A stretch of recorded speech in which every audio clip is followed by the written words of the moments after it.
DNA atau deoksiribonucleic acid. DNA merupakan suatu asam nukleat yang menyusun gen di dalam inti sel. Di dalamnya tersimpan segala informasi biologis dari setiap makhluk hidup dan beberapa virus. Tidak hanya di dalam inti sel, DNA juga terdapat di dalam mitokondria, kloroplas, sentriol, plastid, hingga sitoplasma. DNA pada tubuh manusia berdasarkan bentuknya. Yang pertama ada DNA A yang berperan dalam proses replikasi. Yang kedua ada DNA B yang berperan dalam proses transkripsi dan translasi.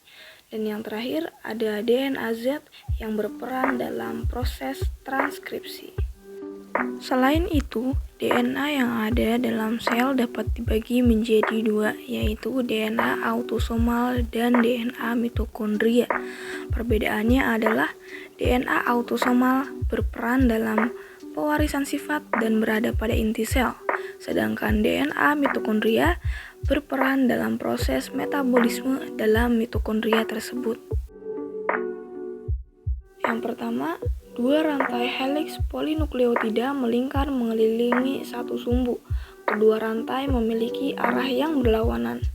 Kedua, basa purin dan pirimidin terdapat di bagian dalam heliks, sedangkan unit-unit fosfat dan deoksiribosa terdapat di bagian luar. Bidang-bidang basa tegak lurus terhadap sumbu heliks, bidang-bidang gula hampir tegak lurus terhadap bidang basa. Yang ketiga, diameter heliks adalah 20A. Jarak antara basa yang bersebelahan ialah 3,4A pada proses heliks dengan sudut rotasi sebesar 36 derajat. Dengan demikian, putaran heliks berulang setelah 10 residu pada setiap rantai, yaitu pada interval 3,4A.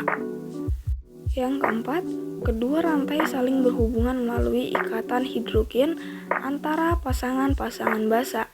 Adenin selalu berpasangan dengan timin, guanin selalu berpasangan dengan sitosin.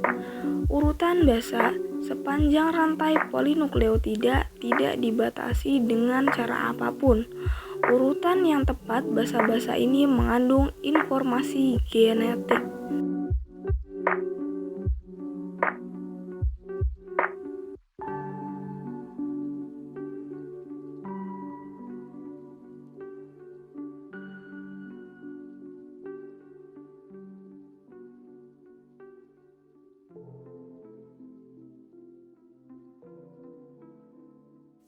RNA atau ribonucleic acid.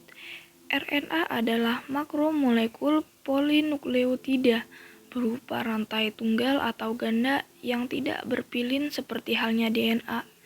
RNA banyak terdapat pada ribosom atau sitoplasma dan keberadaannya tidak tetap karena mudah terurai dan harus dibentuk kembali.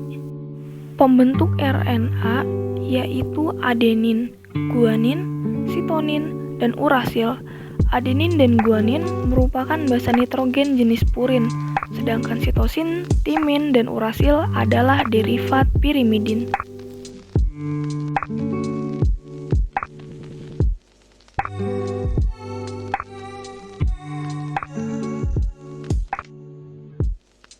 Macam-macam RNA.